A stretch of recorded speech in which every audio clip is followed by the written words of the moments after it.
Koya. Ko jelen do passa. Parce qu'il n'y a pas la doba fait kanege. Abou konoko on est 13e siècle. On est au 13e siècle. On est 21e. Doba fait kanege kafoko coordinateur do. Ambe ordinateur ne nyata la ordinateur mimbe sali kono yano. Ordinateur mimbe ordinateur ka kuma.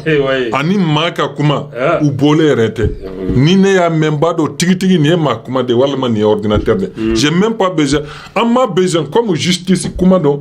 Ku ba ni pour authentifier. Sinon anye messager mais anya do ko c'est authentique. Mami mbe Alassane Ouattara donc on est les juges c'est de l'État, les juges c'est des indépendants. Ils ont toujours en cas comparaison que ça dans y en a cas comparaison. Et bah alors Jombe Mali représente l'ONU là. Ay en état donné foni des. État et bah donc Jombe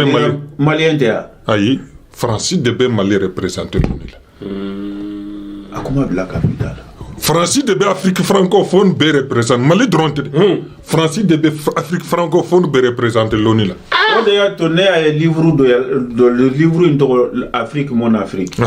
Ko wori tambolo. Ay wori tambolo. Ko ne da bali bande ko wori te mari Afrique bolo. On fana. Jomba on représente et de là Kameko ni file ka kuma ni e jonde. Non, jonte kuma réunion là ite. Voilà, Jombo représente. Kuni jonde be wuli.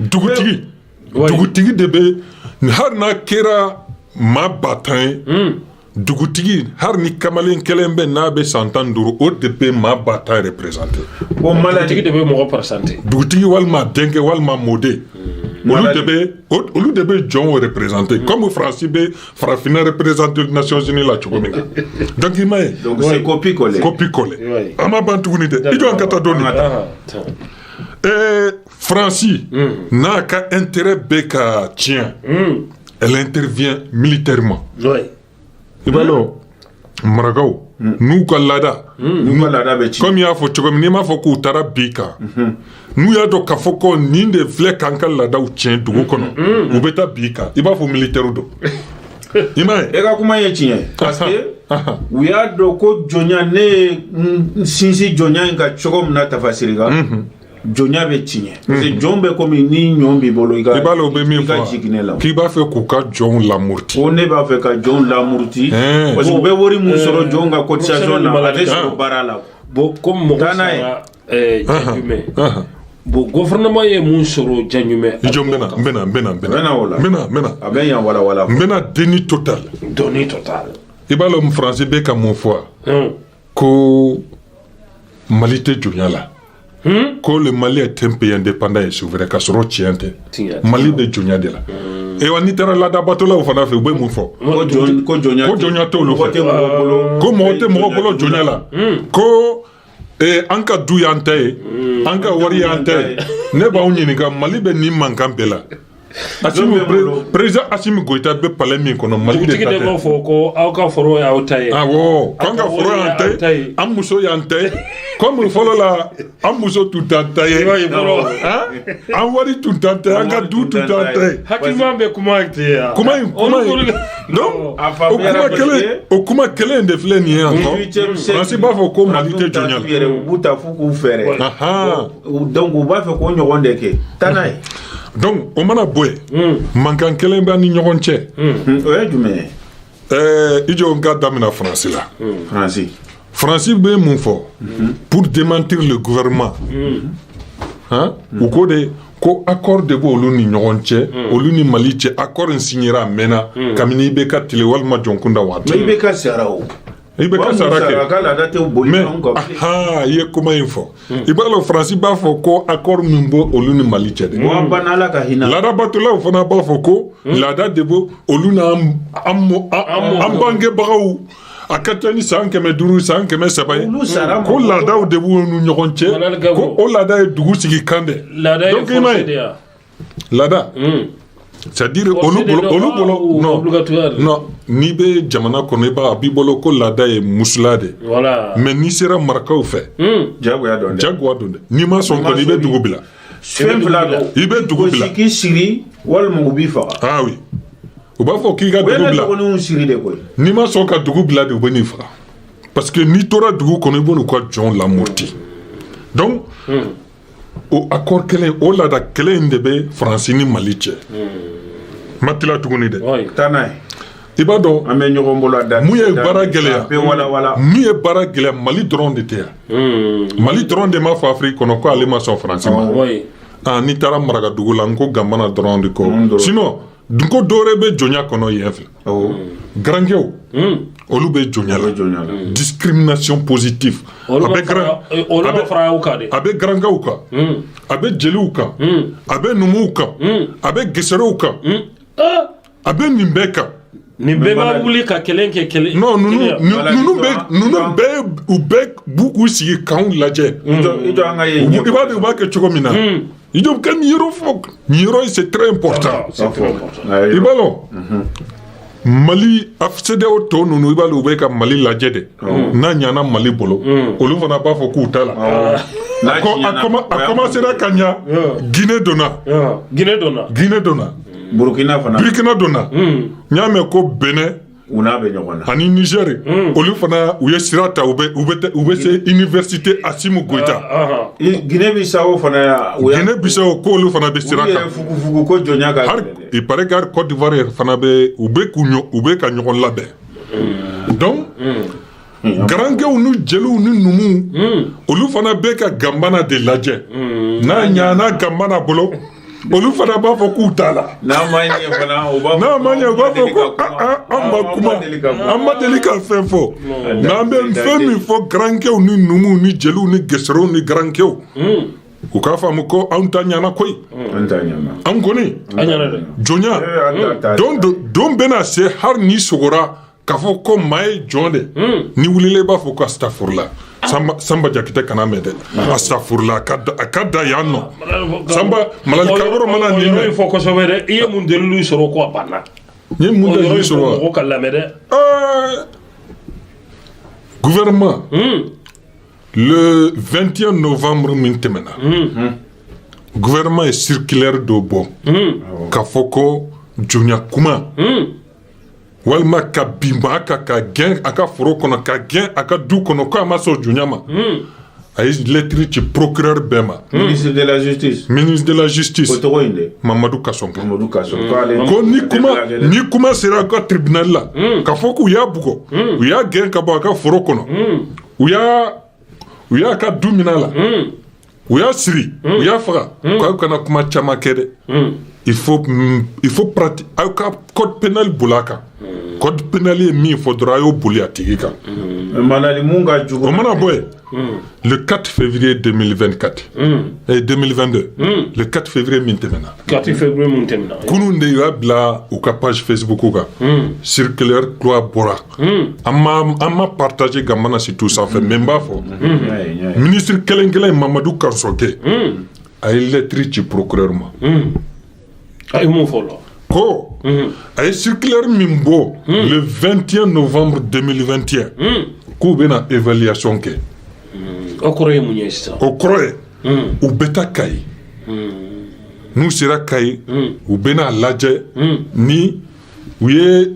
message min ci procureur ma n'a ye sariya n'a y'a pratiquer walima n'a ma pratiquer u bɛ mɔgɔw victime u bɛ taa yɛlɛmanɛ anw yɛrɛ b'a victime bɛ ijo u bɛ taa yɛlɛmanɛ u bɛ taa Jema u bɛ taa Bafulabe u bɛ taa Kita mais n'i ko zɔn ma ko n na ni ɲininka de est ce que kalo min tɛmɛna i ye suɲɛli kɛ a b'a fɔ ko ma deli ka suɲɛli kɛ a b'a fɔ ko ma deli ka suɲɛli kɛ monsieur le ministre b'a fɛ ka question poser procureur de ma ko n'u ye sariya pratiquer walima n'u ma pratiquer c'est pas la bonne solution i b'a dɔn solution ɲuman ye mun ye solution ye jumɛn ye sisan u kan ka ganbana maaw de ɲininka k'a fɔ ko jɔnya bɛ aw minnu kan an b'aw ɲininka est-ce que ka ministre circulaire in bɔra a ye lafiya sɔrɔ walima a ma lafiya sɔrɔ n'o kɛra an bɛ n'u jaabi Kaliɲɔrɔ sisan mankan bɛɛ ko cɛ dɔ bɛ yen ko Kaliɲɔrɔ u bɛ Gidi Maga k'u ka gɛn ka bɔ a ka foro kɔnɔ k'a ka foro minɛ a la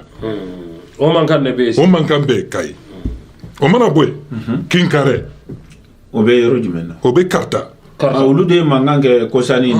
olu de ye mankan kɛ n y'a mɛn fana k'u bɛnna kunun k'u bɛnna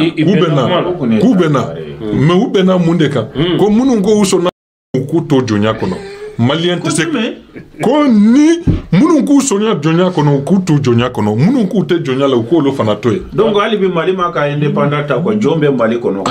kuma in filɛ nin dɛ nin man kan kɛ kuma ye maa man kan nin kuma in mɛn. k'a fɔ ko ni sɔnna jɔnya ma i ka to jɔnya kɔnɔ maliyɛn kelen tɛna to jɔnya kɔnɔ an y'an kali de maliyɛn kelen. bon suru tun bɛ mun fɔ ka fara a kan Asimu Goyita an bɛ ɲɛsin a ma Mali gouvernement Mali kura zéro n'a b'a fɛ Mali ka jɔ zéro n'a b'a fɛ Mali ka jɔ siya kelen ma ɲi dɛ siya kelen ma ɲi génocide rwandais siya kelen kɔni siya kelen a bɔra siya kelen de kama ale de ye Rwanda ci siya kelen ma ɲi dɛ siya kelen ma ɲi siya kelen de ye Allemagne ci Berlin fo ka kɔgɔ bila u ni ɲɔgɔn cɛ siya kelen ma ɲi professionnel ma la kɛ marakaw bɛ ka tulonkɛ kɛ ni fɛn ka surunya an tulonkɛ fɛ 45 minutes in kan kuma girima min b'i bolo i bɛ se k'a fɔ mɔgɔw b'a lamɛn kuma girima min b'an bolo nin ko in a problème ka ca an bɛ min ɲini gouvernement fɛ Asimu Goyita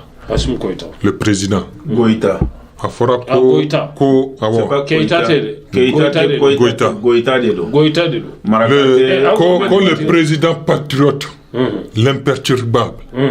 ani le premier ministre Choguel Kokala Maïga ani ka gouvernement bɛɛ an bɛ min ɲini u fɛ u ka nin jɔnya ko in u ka mina n'u tɛgɛ fila ye sérieusement en plus n bɛna min f'aw ye ɲinan an bɛna manifu kelen organiser à New York n bɛ taa fo New York a bɛ hakili la i yɛrɛ bɛ wuli ka taa n yɛrɛ bɛ wuli ye jamana jumɛn ye a bɛ Amérique jamana de kɔnɔ Nations Unies ka siège bɛ New York de an b'a fɛ ka taa manifester devant le siège des Nations Unies i yɛrɛ de bɛ taa wa ou ni président bɛɛ bɛ fara aw président de bɛ a tɔgɔ di ɲɔgɔn ma ka taa ɲɔgɔn fɛ bon ne yɛrɛ kɔni bɛ taa ça c'est sûr et certain maintenant waati sera on va voir n'an bɛɛ bɛ se ka taa i m'a ye ani ganbana maaw minnu bɛ Amérique kɔnɔ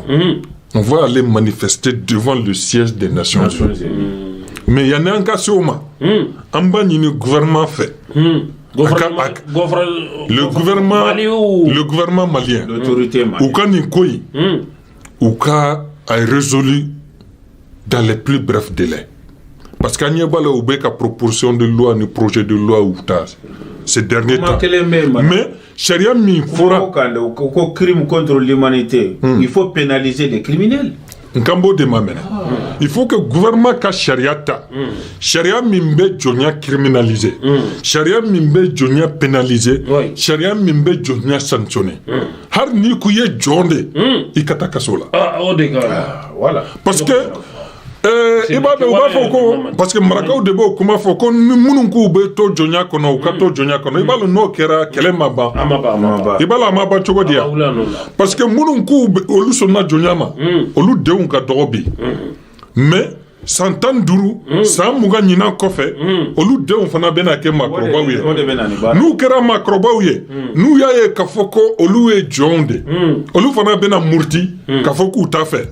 ko olu ni Samba Jagite bɛ du kelen de kɔnɔ Samba Jagite kɛra hɔrɔn Malal Kagor kɛra hɔrɔn Abulaye Diko kɛra hɔrɔn anw dɔrɔn de bɛ jɔnya la an t'a la mankan bɛna wuli tuguni donc an ye kɛlɛ bila yɔrɔ min na an bɛ taa yen tuguni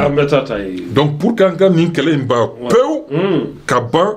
ka a sama jusqu'à la racine donc minnu k'u sɔnna jɔnya ma o